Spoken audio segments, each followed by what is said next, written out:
അപ്പോൾ അതിലേക്ക് വരുമ്പോൾ ഈ ലഗ്നത്തിന് വളരെ പ്രാധാന്യമുണ്ട്. അപ്പോൾ ചിലപ്പോൾ പ്രസവവേദന എടുത്ത സമയത്ത് കൈവിരൽ നഖമോ തലമുടി നാരോ വെളിയിൽ വന്നാൽ അത് ജന്മമായിട്ട് കണക്കും. അപ്പോൾ 3-ലാണ് വ്യാഴം. 3-ൽ വ്യാഴം മുറവിളി കൂട്ടും. വ്യാഴം മുറവിളി കൂട്ടാന്ന് പറഞ്ഞാൽ വ്യാഴം വീടിൻ്റെ അവിടേക്കൊന്നും മുറവിളി കൂട്ടില്ല. അപ്പോൾ 3-ൽ വ്യാഴം വരുമ്പോൾ ഈ പാരമ്പര്യക്കാർ പറയും മുറവിളി കൂട്ടും, ഭയങ്കര ദുരിതമാണ്, കല്യാണം നടത്തരുത്, വീട് വാങ്ങരുത്, സ്ഥലം വാങ്ങരുത്, മോശ സമയം, ഞാൻ മുമ്പ് പറഞ്ഞ പോലെ. അപ്പോൾ നമുക്ക് ആ സമയത്ത് കല്യാണാലോചന വരുന്നു, കല്യാണം നടത്താനുള്ള കല്യാണത്തിന് നമുക്ക് മുട്ടുന്നു. പക്ഷേ പാരമ്പര്യക്കാർ പറയും ഇപ്പോൾ മുട്ടണ്ട സമയമല്ല, ബാങ്ക് വരുന്നു, വേണമെങ്കിൽ ലോൺ തരാം. അപ്പോൾ നമ്മളോട് പാരമ്പര്യക്കാർ ഇപ്പോൾ വാങ്ങരുത്, വാങ്ങിക്കഴിഞ്ഞാൽ ചതിയാവും. അപ്പോൾ കൃത്യമായിട്ട് എന്താ സംഭവിച്ചേ, പ്രകൃതി തീരുമാനിക്കുകയാണ്, മാമ്പഴക്കാലമാണ്. ഇപ്പോൾ 2-ൽ വ്യാഴം വരുമ്പോൾ ധനസമൃദ്ധി ഉണ്ടാകും, വരുമാനം ഉണ്ടാകും, സമാധാനം ഉണ്ടാകും, അതേപോലെ തന്നെ വിവാഹം നടക്കും, ഭൂമി വാങ്ങാം, ഭവന നിർമ്മാണം നടക്കും, എല്ലാ കാര്യവും ശുഭകരമായ കാലം. ഈ കൊല്ലവർഷം ഏകീകരിച്ച പോലെ ഇപ്പം ഞാനീ പറയുന്ന കാര്യം ഒരു രാശി കൊണ്ട് ഏറ്റി പിടിച്ചാൽ മതി, കുറേ കാലത്തേക്ക് ഒരു കുഴപ്പമുണ്ടാവില്ല. കാരണം എല്ലാവരും ഒരേപോലെ പറയും. അപ്പോൾ നിങ്ങളാണ് തീരുമാനിക്കേണ്ടത്, ജനങ്ങൾ തീരുമാനിക്കണം. നമുക്ക് ജീവിതം രക്ഷപ്പെടണം. അല്ലാതെ നല്ല പ്രായം എങ്ങനെയെങ്കിലുമൊക്കെ കളഞ്ഞിട്ട് വയസ്സാം കാലത്ത് ഓടി വന്നിട്ട് എങ്ങനെയെങ്കിലും രക്ഷിക്കാൻ പറഞ്ഞാൽ രക്ഷപ്പെടുത്താൻ പറ്റുമോ? അപ്പോൾ അത്രയും വ്യത്യാസമുണ്ട്. ഇപ്പോൾ പകൽ സമയത്ത് രാത്രി എന്ന് പറയുന്ന പോലെയാണ് പാരമ്പര്യം മരമണ്ടന്മാരും നമ്മളും തമ്മിലുള്ള ഒരു ഫൈറ്റിങ്ങാണ് ഇപ്പോൾ നടന്നത്. അപ്പോൾ ഇവിടെയാണ് നമ്മുടെ ജ്യോതിഷം ഈ പാരമ്പര്യം തമ്മിലുള്ള ഒരു മത്സരം വരുന്നത്.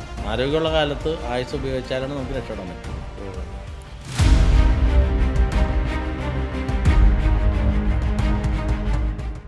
ഒരു സംശയം എന്താ വെച്ചാൽ നമ്മളെ നാട്ടിലുള്ള ക്ഷേത്രങ്ങളിൽ തന്നെ വഴിപാട് ചെയ്താൽ ഫലിക്കില്ലേ? ഇവിടെ പ്രണവമലയിൽ തന്നെ ചെയ്യണം എന്ന് പറയണത്. അതായത് നമ്മുടെ ജ്യോതിഷവും പൂജാരീതികളും ഒരുപാട് വ്യത്യാസമാണ്. ഇപ്പോൾ രാവിലെ 4 മണിക്ക് പ്രണവമലയിലെ ദേവതകൾക്ക് നട തുറക്കുന്നു. രാത്രി ചില ക്ഷേത്രങ്ങളിൽ ഹോമം ഉണ്ടാവും ആ സമയം വരെ.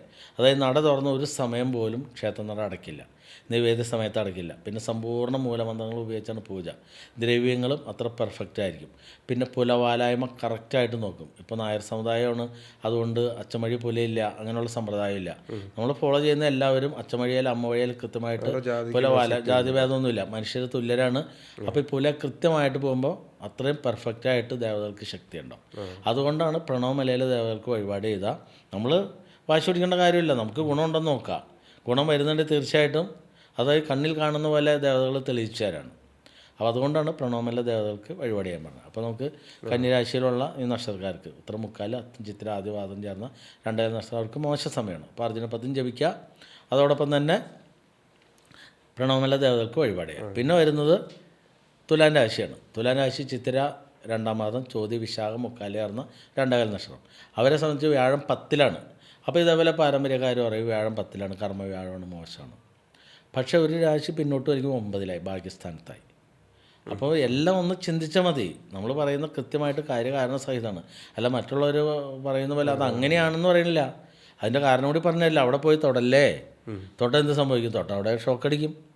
അപ്പോൾ പോയി തൊട്ട് ഷോക്കടിച്ച് ചത്തു വീഴേണ്ട കാര്യമില്ലല്ലോ എന്ന് പറഞ്ഞ പോലെ പറയുന്ന ഒന്ന് പരിശോധിച്ച് നോക്കുക. അപ്പോൾ നമ്മൾ ചെറിയ കുഞ്ഞുങ്ങളോട് പറയില്ലേ, തീയുടെ അടുത്തേക്ക് പോകുമ്പോൾ പോകല്ലേ പൊള്ളല്ലേ, കുട്ടി വാശി പിടിച്ചാലും നമ്മൾ കൈമ പിടിച്ചു വലിക്കും അല്ലേ? കാരണം കുട്ടിക്ക് അറിയില്ല, പക്ഷെ നമുക്കറിയാം എന്ന് പറഞ്ഞ പോലെ തന്നെയാണ് ഈ കാര്യങ്ങളും. പിന്നെ വരുന്നത് വൃശ്ചികൻ രാശിയുള്ള വിശാഖം കാല അനിഴം തൃക്കേട്ടായിരുന്നു 2 നക്ഷത്രം. അവർക്കിപ്പോൾ വ്യാഴം 9-ലാണ്. അപ്പോൾ പാരമ്പര്യക്കാർ പറയും ഭാഗ്യസ്ഥാനത്താണ്, എല്ലാം നടക്കുന്നത്. ഒന്നും നടക്കില്ല. കാരണം എന്താ, ഒരു രാശി പിന്നോട്ട് വരുമ്പോൾ 8-ലാണ്. അപ്പോൾ 8-ൽ വ്യാഴം പൊട്ടിത്തെറിക്കാൻ വ്യാഴം വന്ന് പൊട്ടിത്തെറിക്കില്ല. നമ്മുടെ ജീവിതത്തിൽ ഈ പൊട്ടലും ചേറലായിട്ട് കൊടുക്കൽ വാങ്ങൽ ക്രയവിക്രയം നമ്മൾ മുമ്പ് പറഞ്ഞ പോലെ ഉരുട്ടി മനുഷ്യന് മടുക്കുന്ന ഒരു സമയമാണ് 8-ൽ വ്യാഴം വന്നാൽ. പിന്നെ അടുത്തത് വരുന്നത്, അപ്പോൾ അതിന് ഈ മോശം വരുന്നവർക്കെല്ലാം അർജുന 10 മന്ത്രം ജപിക്കുക, പ്രണവമലയിലെ ദേവതകൾക്ക് വഴിപാട് ചെയ്ത് മുന്നോട്ട് പോവുക. അടുത്ത് വരുന്നത് ധനുരാശിയാണ്. ധനുരാശി വരുമ്പോൾ മൂലം പൂരാടം ഉത്രാടം കാലിയേർന്ന 2 നക്ഷത്രം. അവർക്കിപ്പോൾ വ്യാഴം 8-ലാണ്. അപ്പോൾ 8-ൽ വരുമ്പോൾ 7-ൽ നിവൃത്തി സ്ഥാനത്തായി. അപ്പോഴും പാരമ്പര്യക്കാർ പറയും മോശ സമയമാണ്, ചെയ്യല്ലേ ചാടല്ലേ. എൻ്റെ ജീവിത അനുഭവം വെച്ച് പറഞ്ഞാൽ എനിക്കിപ്പോൾ ധനുരാശിയാണ്. ഈ ധനുരാശിയിൽ നമുക്ക് നവംബറിൽ ലോൺ തരാമെന്ന് പറഞ്ഞ ബാങ്ക് വ്യാഴം മാറി 2-ാം തീയതി മാറി 16 ദിവസം ആയപ്പോഴാണ് ഞങ്ങൾക്ക് ആ ലോൺ പാസ്സായി വന്നേ.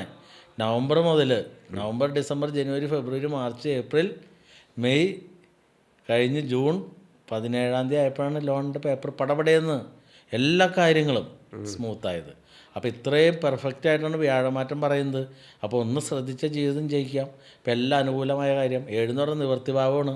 നമ്മുടെ എല്ലാ കാര്യവും വളരെ ഈസി ആയിട്ട് കിട്ടുന്നൊരു സമയമാണ്. പിന്നെ അടുത്ത് വരുന്നത് മകരൻ രാശി. മകരൻ രാശിയിൽ ഉത്രാടം മുക്കാൽ തിരുവോണം, അവിട്ടം, ആദ്യപാദം. ഈ 2.5 നക്ഷത്രം 32 മുതൽ 48 വരെ ഉള്ളവർക്ക് അവർക്കിപ്പോൾ വ്യാഴം 7-ലാണ്. 7 എന്ന് പറഞ്ഞാൽ 6ൻ്റെ ഫലം. 6ൽ വ്യാഴം അലറിക്കരയെന്ന് പറഞ്ഞാൽ ഇങ്ങനെ വ്യാഴം അലറില്ല. നമ്മുടെ ജീവിതത്തിൽ ഈ 6 എന്ന് പറഞ്ഞാൽ ശത്രുസ്ഥാനമാണ്. ശത്രുക്കളില്ലാത്ത ശത്രു വല്ലോടത്തും വണ്ടി വിളിച്ചു വരും. ഇപ്പോൾ നമുക്കൊരു പഴഞ്ചൊല്ലി കേട്ടിട്ടുണ്ടല്ലോ, 10,000 നെല്ലുണ്ടെങ്കിൽ എലി വയനാട്ടിൽ നിന്ന് പറഞ്ഞ് വരും എന്ന് പറയുന്ന പോലെ ആവശ്യമില്ലാത്തൊരു ശത്രു എവിടെ നിന്ന് വേണമെങ്കിലും വരുന്ന ഒരു സമയമാണ്. പിന്നെ അതേപോലെ കടം കയറുന്ന സമയം, രോഗം കൂടുന്ന സമയം, അതാണ് 6ലെ വ്യാഴം. അപ്പോൾ ഞാൻ ഈ പറയുന്ന 6ലെ വ്യാഴം ഇപ്പോൾ അനുഭവിച്ച് കഴിഞ്ഞിങ്ങോട്ട് വന്നോളൂ. അപ്പോൾ അത്രയും ദുരിതപർവമാണ്. അപ്പോൾ ഇതിനെല്ലാം പ്രതിനിധി പ്രണവമല ദേവതകൾക്ക് മുമ്പ് പറഞ്ഞ പോലെ തന്നെ വഴിപാട് ചെയ്യുക, അർജുന 10 മന്ത്രം ജപിക്കുക, ഈസിയായിട്ട് കാര്യങ്ങൾ പോകും. പിന്നെ വരുന്നത് കുംഭൻ രാശിയാണ്. കുംഭൻ രാശിയിലാവുമ്പോൾ അവിട്ടം 2-ാം പാദം, ചതയം, പൂരിട്ടാതി, മുക്കാലാവുന്ന 2.5 നക്ഷത്രം. അവർക്ക് വ്യാഴം 6ലാണ്. അപ്പോൾ 6 എന്ന് പറയുമ്പോൾ ഒരു രാശി പിന്നോട്ട് വലിക്കുമ്പോൾ 5ലായി. അപ്പോൾ എല്ലാം സ്മൂത്തായി നടക്കുന്ന കാലമാണ്. അപ്പോൾ പാരമ്പര്യക്കാർ പറയും ചാടല്ലേ എന്ന് പറയും. അതായത് നമുക്ക് വിസ അടിച്ച് കിട്ടി, നമ്മുടെ അളിയനോ അല്ലെങ്കിൽ കൂട്ടുകാരെ പറയണേ നിങ്ങളുടെ പോരാടെ ഞാൻ നിനക്കിത് ഇവിടെ നല്ല സുഖ ജോലിയാണെന്ന് പാരമ്പര്യക്കാരൻ്റെ അടുത്ത് നമ്മൾ ജ്യോതിഷ വിശ്വാസിയാണ് ചെല്ലുമ്പോൾ പറയും പോണ്ടട്ടാ, അവനവിടെ കിഡ്നി എടുക്കാൻ വേണ്ടി വിളിക്കണമെന്ന് പറയും. സമയം മനസ്സിലായോ? അപ്പോൾ പോവില്ല. അപ്പോൾ നല്ല സമയങ്ങളെ തടയാണ് ചെയ്യുന്നത്. പിന്നെ വരുന്ന മീനൻ രാശി നക്ഷത്രമാണ് പൂരിട്ടാതി, കാല്, ഉത്രട്ടാതി, രേവതി. അപ്പോൾ അവർക്ക് ഇത്രയും കാലം 4-ൽ നിന്നപ്പോൾ ഒരു രാശി വലിയ 3-ലായിരുന്നു. അത് 5-ലേക്ക് മാറുമ്പോൾ 4ൻ്റെ ഫലം കിട്ടും. അതായത് 30 പോയ ജീവിതവാഹനം 60-ലേക്കായി. അടുത്ത മാറ്റം അതിഗംഭീരമായിരിക്കും.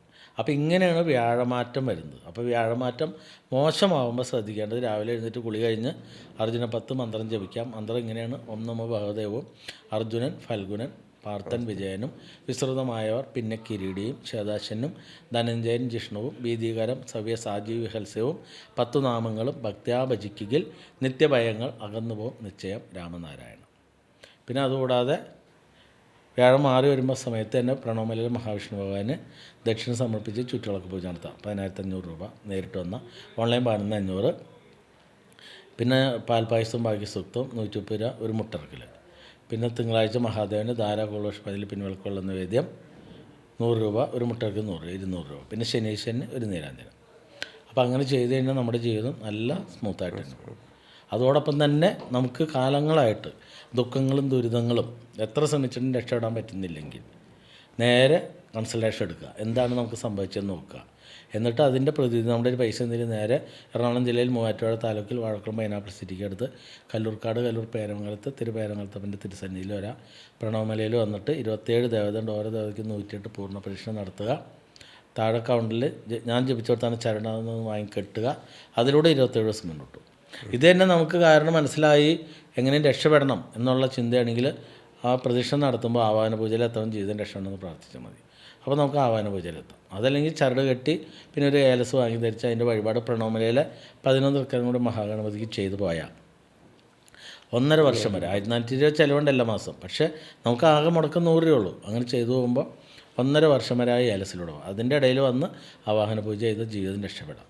അപ്പോൾ ഇതെല്ലാം തുടക്കത്തിൽ തന്നെ പറയുന്ന 4 കാര്യം: ധർമ്മദേവത പ്രീതി, പിതൃപ്രീതി, വീടിൻ്റെ വാസ്തു, പിന്നെ ബാധാദോഷങ്ങൾ ആവാഹിച്ച് മാറ്റുക. ഈ 4 കാര്യം ചെയ്ത് ഏതൊരാൾക്കും നമ്മുടെ ജാതകത്തിനനുസരിച്ച് ജീവിതം ഷുവറായിട്ടും ലഭിക്കും. അതോടൊപ്പം തന്നെ കൃത്യമായിട്ട് ഫോളോ ചെയ്യണം. ഈ പൂജ കഴിഞ്ഞ് നമ്മളിപ്പോൾ ഒരു ഓപ്പറേഷൻ കഴിഞ്ഞ് പോയിട്ട് ഡോക്ടർ പറഞ്ഞ പോലെ മരുന്ന് കഴിച്ച് രോഗം മാറ്റി കഴിഞ്ഞ് പിന്നെ നല്ല ഫുഡുകൾ കഴിക്കാൻ പറയും. അതേപോലെയാണ് പിന്നെ പ്രണവമല ദേവതകൾ കൃത്യമായിട്ട് വഴിപാടൊക്കെ ചെയ്തു പോയാൽ പിന്നീട് തടസ്സം വന്നാലും ചെറിയ പൈസയിൽ മാറ്റിത്തരും. അതിന് സ്പെഷ്യൽ പൂജാ ഗ്രൂപ്പ് എന്ന് പറഞ്ഞൊരു ഗ്രൂപ്പൊക്കെ ഉണ്ട്. അപ്പോൾ നമ്മുടെ ജ്യോതിഷമോ അല്ലെങ്കിൽ ശ്രീകൃഷ്ണവാസി ജ്യോതിഷാലയോ അതോടൊപ്പം തന്നെ പ്രണവമലയിലൊന്നും ഒരു പറ്റിക്കലും ഇല്ല. നമ്മുടെ ഇന്ത്യ മഹാരാജ് എന്ന് പറഞ്ഞാൽ മൊത്തം പറ്റിക്കലാണ്. അപ്പോൾ തിരിച്ചറിയേണ്ടത് നമ്മുടെ ഉത്തരവാദിത്വം.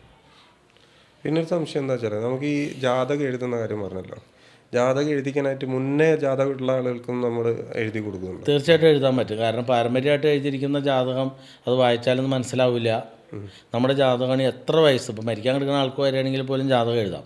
കാരണം അതിൻ്റെ പ്രതിവിധിയും വഴിപാടെല്ലാം കൃത്യമായിട്ട് എഴുതിയിട്ടുണ്ടാവും.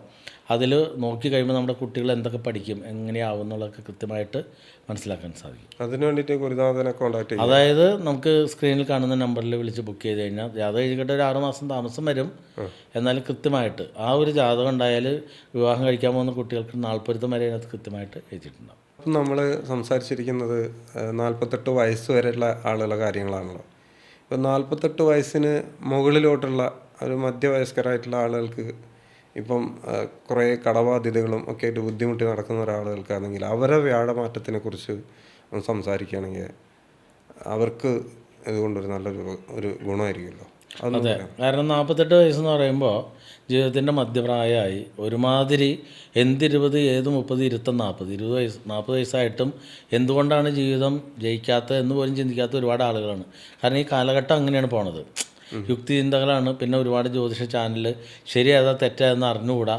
അപ്പോൾ അങ്ങനെ പിന്നെ ഒരുപാട് ലോൺ ആപ്പുകൾ, പിന്നെ ഒരുപാട് സ്ഥാപനങ്ങൾ, ഇവരെല്ലാം ഡെയിലി വിളിച്ചുകൊണ്ട് ലോൺ വേണമെന്ന് ചോദിക്കും. അപ്പോൾ ഈ ബാധാദോഷമൊക്കെ പിന്നാലെ ഉണ്ടെങ്കിൽ തീർച്ചയായിട്ടും കിട്ടുന്നതെല്ലാം ചാടിക്കയറി എടുക്കും. അവസാനം തിരിച്ചടവ് മുന്നോട്ട് പോകാൻ പറ്റാതെ വരുമ്പോൾ അത്രയും ബുദ്ധിമുട്ടിലേക്ക് ജീവിതം വരുന്ന ഒരു സമയമാണ്. അപ്പോൾ 48 എന്ന് പറയുമ്പോൾ അതേപോലെ ചിലപ്പോൾ കുട്ടികൾ പഠിച്ചെത്തിയിട്ടുണ്ടാവില്ല, ചിലപ്പോൾ നമ്മൾ മുമ്പ് ലോൺ എടുത്ത് വീട് വെച്ചിട്ട് അത് കടം കയറി പോയിട്ടുണ്ടാകും, അല്ലെങ്കിൽ വലിയൊരു കടബാധ്യത ചെന്ന് ചാടിയിട്ടുണ്ടാകും. ഇനി ആലോചിച്ച് നോക്കുമ്പോൾ നമുക്ക് ഏറ്റവും കൂടി ഇപ്പോൾ സർക്കാർ കാര്യം 70 വയസ്സ് വരെ ആരോഗ്യം നീട്ടിയിട്ടുണ്ട്, ബാങ്കുകളിൽ ലോൺ തരുന്നുണ്ട്. അപ്പോൾ ഇനിയുള്ള കാലമാണെങ്കിലും 22 വയസ്സ് കൂടി അപ്പോൾ നമുക്ക് യൗവനം സർക്കാരിൻ്റെ കണക്കിൽ വന്നിട്ടുണ്ട്. അങ്ങനെ വരുമ്പോൾ വേണമെങ്കിൽ നേടാൻ പറ്റും. ഈ വീഡിയോ കാണുമ്പോൾ അവർക്ക് അതൊരു അനുഗ്രഹമാവും. അപ്പോൾ 48 വയസ്സിന് മുകളിൽ ചിന്തിക്കുമ്പോൾ അശ്വതി മകം മൂലം ജന്മാനുജന്മനാളുകളാണ്. നമ്മൾ നേരത്തെ പറഞ്ഞത് രാശിയില്ല, അശ്വതി ഭരണി കാർത്തിക കാലമാണ് പറഞ്ഞത്. ഇതിന് പകരമായിട്ട് 27 നക്ഷത്രങ്ങളെ നമ്മൾ 9 ഭാഗങ്ങളാക്കി മാറ്റും. ദശാകാലത്തിൻ്റെ കണക്കാക്കിയിട്ട് അശ്വതി മകം മൂലം ജന്മാനുജന്മനാളുകൾ, കാൽചിന്തന മെത്തേഡ്, മേട ചിങ്ങധനു, ഇത്ര നേരം നമ്മൾ 12 രാശി പറഞ്ഞു. ഇനി ആകെ 3 രാശി വരെയുള്ളൂ. ഇനിയുള്ള 27 നക്ഷത്രം 48 വയസ്സിന് മുകളിലുള്ളവർക്ക് 3 രാശിയിലായിരിക്കും അവരുടെ കാര്യങ്ങൾ തീരുമാനിക്കുന്നത്. അപ്പോൾ അശ്വതി മകം മൂലം മേടൻ രാശിയായിട്ട് കണക്കാക്കും. അപ്പോൾ അശ്വതി മകം മൂലം മേടൻ രാശിയായിട്ട് കണക്കാക്കുമ്പോൾ അവരെ സംബന്ധിച്ച് വ്യാഴം 4-ലാണ്. അപ്പോൾ 3ൻ്റെ ഫലം 3-ൽ മുറവിളി കൂട്ടും, വല്ലാത്ത ഒരു ബുദ്ധിമുട്ട് ടെൻഷനൊക്കെ വരും. അപ്പോൾ അർജുന 10 മന്ത്രം ജപിക്കുക. രാവിലെ എഴുന്നേറ്റ് കുളി കഴിഞ്ഞ് അർജുന 10 മന്ത്രം, ഓം നമോ ഭഗവദേവും, അർജുനൻ, ഫൽഗുനൻ, പാർത്ഥൻ, വിജയനും, വിസ്തൃതമായവർ, പിന്നെ കിരീടിയും, ശേതാശനും, ധനഞ്ജയൻ, ജിഷ്ണുവും, ബീജീകരം, സവ്യ, സാജി, വിഹൽസ്യവും, 10 നാമങ്ങളും, ഭക്ത്യാഭജിക്കുകൾ, നിത്യഭയങ്ങൾ അകന്നുപോകും, നിശ്ചയം രാമനാരായണൻ. ഈ മന്ത്രം രാവിലെ എഴുന്നേറ്റ് 9 പ്രാവശ്യം ജപിക്കുമ്പോൾ ടെൻഷനൊക്കെ കുറയും. പിന്നെ എത്രയും പെട്ടെന്ന് പ്രണവമലയിൽ മഹാവിഷ്ണു ഭഗവാന് ദക്ഷിണ സമർപ്പിച്ച് ചുറ്റുവിളക്ക് പൂജ നടത്തുക. നേരിട്ട് വന്ന 10,500, ഓൺലൈൻ 11,500. ഇത് ചെയ്ത് കഴിയുമ്പോൾ തന്നെ നമുക്ക് സ്മൂത്താവും. പിന്നെ എല്ലാ വ്യാഴാഴ്ചയും പ്രണവമലയിൽ മഹാവിഷ്ണു ഭഗവാന്, തിരുപ്പതി വെങ്കടാചലപതിയാണ് ഭഗവാന് പാൽപ്പായസം ഭാഗ്യസൂക്തം 130 രൂപ, ഒരു മുട്ടർക്ക് 100 രൂപ, 175 രൂപയാണ്. വ്യാഴമാറ്റ ദുരിതം അനുഭവിക്കുന്നവർക്ക് 75 രൂപ കുറച്ച് 100 രൂപ, അപ്പോൾ 230 രൂപ. പിന്നെ പ്രണവമലയിലെ പൂർണ്ണ പ്രതിഷ്ഠ നടത്താവുന്ന സമ്പൂർണ്ണ പൂജകളുള്ള ഏക മഹാദേവ ക്ഷേത്രം, ഭഗവാന് ധാര കോടോഷ്മാതിൻ്റെ പിൻവിളക്ക് വെള്ളം 100 രൂപ, മുട്ടർക്ക് 100, അപ്പോൾ 200 രൂപ. പിന്നെ 7 ശനി കാലഘട്ടമാണ്. അപ്പോൾ മേടൻ രാശിയുടെ 12 ശനി നിൽക്കുന്നതുകൊണ്ട് ശനീശ്വരന് പ്രണവമലയിലെ സമ്പൂർണ്ണ പൂജകളുള്ള ശനീശ്വര ക്ഷേത്രം, നീരാഞ്ജനം, അത് എള്ളിടാതെ വെറും തുണി കൊണ്ട് കിഴിയിട്ടാണ് 125 രൂപ. അപ്പോൾ അങ്ങനെ എല്ലാ ആഴ്ചയിലും ചെയ്തു പോകാം. അപ്പോൾ കാര്യങ്ങൾ സ്മൂത്താവും. അതായത് മഴ പെയ്യുന്നു നമ്മൾ കുട പിടിക്കുന്നു, അല്ലെങ്കിൽ ബൈക്കിന് പോകുന്നു മഴക്കോട്ടിടുന്നു, അല്ലെങ്കിൽ കാർ ഓടിച്ച് പോകുന്നു വൈപ്പിടുന്നു. ഇതാണ് വഴിപാട് ഉദ്ദേശിക്കുന്നത്. അപ്പോൾ അശ്വതി മകം മൂലം. പിന്നെ ഭരണി പൂരം പൂരാടം. അപ്പോൾ ഭരണി പൂരം പൂരാടം ജന്മാനുജന്മനാളുകൾക്ക് ചിങ്ങരാശിയാണ് കണക്കൂട്ടുന്നത്. ചിങ്ങരാശി കണക്കൂടുമ്പോൾ വ്യാഴം 12-ലാണ്. അപ്പോൾ ഒരു രാശി പിന്നോട്ട് 11-ലായി. അപ്പോൾ സർവാഭീഷ്ടമാണ്, എല്ലാം സ്മൂത്തായിട്ട് നടക്കുന്ന കാലമാണ്. അപ്പോൾ ഈ വർഷം അടിപൊളി കാലം. അടുത്ത ജൂൺ വരെ ഗംഭീരമായിട്ട് നമുക്ക് സമ്പാദിക്കാൻ പറ്റും. പക്ഷേ കാലങ്ങളായിട്ട് നിങ്ങളുടെ പിന്നാലെ ദുരിതങ്ങളുണ്ടെങ്കിൽ, നമ്മൾ മുമ്പ് പറഞ്ഞ 100-110 ചിലവാകുന്നതും, ലോൺ എടുത്ത് കയറി പോകുന്നതും, കൂടുതലും കിടന്നു തുടങ്ങുന്നത്, ഉറക്കമില്ലാത്തത്, കുളിക്കാൻ കൂടുതൽ സമയം എടുക്കുന്നത്, കുളിക്കാതിരിക്കുന്നത്, ഭക്ഷണം കൂടുതൽ കഴിക്കുന്നത്, ഭക്ഷണം കഴിക്കാതിരിക്കുന്നത്, ഭക്ഷണത്തിൽ മുടി കിട്ടുന്നത്, കല്ല് കിട്ടുന്നത്, മദ്യപാനശീലം, ഇതെല്ലാം നമുക്ക് ആവാഹന പൂജയിൽ മാറ്റാം. അതോടൊപ്പം തന്നെ ത്വക്ക് രോഗങ്ങൾ വരുന്നത്, മാരക രോഗങ്ങൾ വരുന്നത്, ഇതെല്ലാം ആവാഹന പൂജയിൽ മാറ്റാം. പറയുന്ന 4 കാര്യം: ധർമ്മദേവതാ പ്രീതി, പിതൃപ്രീതി, പിന്നെ വീടിൻ്റെ വാസ്തു, പിന്നെ ബാധാദോഷങ്ങൾ ആവാഹിച്ച് മാറ്റുക. ഈ 4 കാര്യം ചെയ്താൽ ഏതൊരാൾക്കും ജീവിതം ജയിക്കാം.